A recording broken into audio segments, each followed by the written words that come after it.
Livre du prophète Habakkuk, chapitre 1.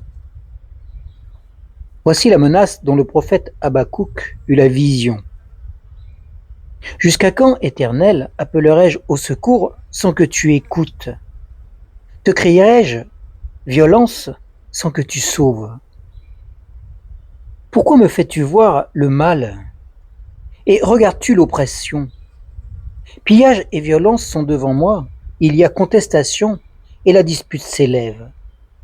C'est pourquoi la loi est paralysée et le droit n'est jamais établi, car le méchant assaille le juste. C'est pourquoi un droit perverti s'établit. Voyez, regardez parmi les nations. Soyez dans la stupéfaction et la stupeur, car quelqu'un est en train d'accomplir en votre temps une œuvre que vous ne croiriez pas si on vous la racontait. Voici, je fais surgir les Chaldéens, ce peuple impitoyable et impétueux qui traverse les étendues de pays pour s'approprier des demeures qui ne sont pas à lui. Il est terrible et redoutable. Il établit de lui-même son droit et sa suprématie. Ses chevaux sont plus légers que des léopards, plus mordants que les loups du soir. Ses cavaliers se déploient, ses cavaliers viennent de loin, ils volent comme l'aigle qui fond sur sa proie. Tout ce peuple arrive pour la violence, le village tendu vers l'avant, il entasse des captifs comme du sable. C'est lui qui se moque des rois, les princes lui sont un jeu, c'est lui qui se joue de toutes les forteresses. Il amoncelle de la terre et la prend d'assaut. Puis son ardeur se renouvelle, il passe et se rend coupable, sa force à lui, voilà son Dieu. Mais toi, n'es-tu pas depuis toujours, Éternel mon Dieu, mon Saint? Nous ne mourrons pas. Éternel, tu l'as établi pour le jugement. Mon rocher, tu l'as affermi pour châtier. Tes yeux sont trop purs pour voir le mal. Tu ne peux pas regarder l'oppression. Pourquoi donc regardes-tu les traîtres? Gardes-tu le silence quand un méchant engloutit un plus juste que lui? Tu traites les humains comme des poissons de la mer, comme des bestioles qui n'ont pas de maître. Tous ensemble, il les enlève à l'hameçon. Il les tire dans son filet, il les accumule dans sa nasse. Alors il est dans la joie et l'allégresse. Alors il offre un sacrifice à son filet, du parfum à sa nasse. Car par eux, sa portion est grasse et sa nourriture copieuse.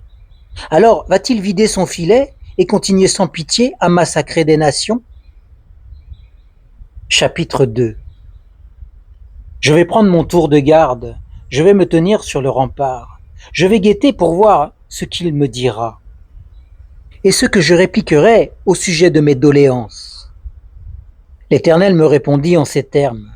Écris une vision, grave-la sur les tablettes afin qu'on la lise couramment. Car c'est une vision dont l'échéance est fixée. Elle aspire à son terme, elle ne décevra pas. Si elle tarde, attends-la, car elle s'accomplira certainement. Elle ne sera pas différée. Voilà que son âme est enflée, elle n'est pas droite devant lui, mais le juste vivra par sa foi. Certes, le vin est traître. L'homme hautain ne reste pas tranquille. Il élargit sa gorge comme le séjour des morts. Comme la mort, il est insatiable. Il attire à lui toutes les nations. Il assemble auprès de lui tous les peuples. Tout cela, ne vont-ils pas faire de lui une fable, un sujet de moquerie et d'énigme? On dira, malheur à celui qui accumule ce qui n'est pas à lui. Jusqu'à quand? Et qui augmente le fardeau de ses dettes? Tes créanciers ne vont-ils pas soudain se lever? Ceux qui te secourront ne vont-ils pas s'éveiller? Tu deviendras leur butin. Parce que tu as pillé beaucoup de nations, tout le reste des peuples te pillera à cause du sang humain, à cause de la violence faite au pays, à la ville et à tous ses habitants.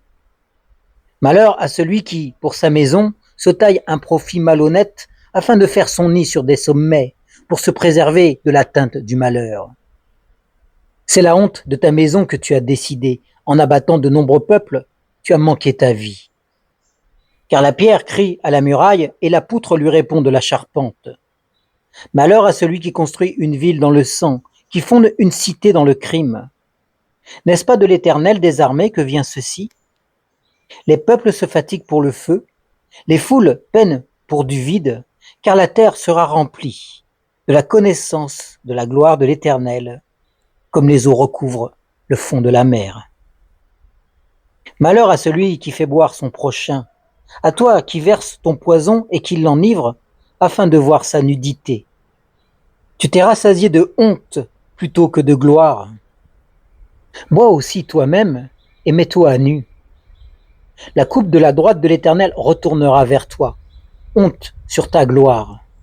Car la violence faite au Liban t'étouffera, et ce que tes troupeaux auront pillé les brisera de terreur, à cause du sang humain, à cause de la violence faite au pays, à la ville et à ses habitants.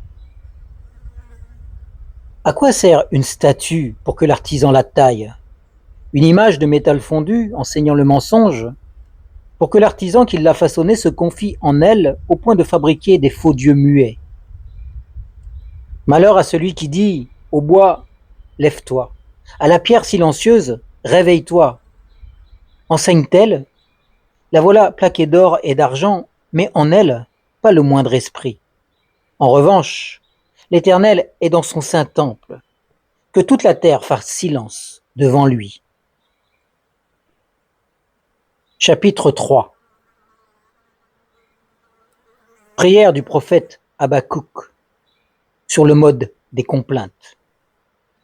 Éternel, j'ai entendu ce que tu as annoncé, j'ai de la crainte éternelle devant ton œuvre, accomplis-la dans le cours des années. Dans le cours des années, fais-la connaître. Mais dans ta colère, souviens-toi de ta compassion. Dieu vient de Théman, le Saint vient de la montagne de Paran. Sa majesté couvre les cieux et sa louange remplit la terre. C'est comme l'éclat de la lumière. Les rayons partent de sa main, la voilà sa force cachée. Devant lui marche la peste, la fièvre sort sur ses pas. Il se dresse et prend la mesure de la terre. Il regarde et fait sursauter les nations.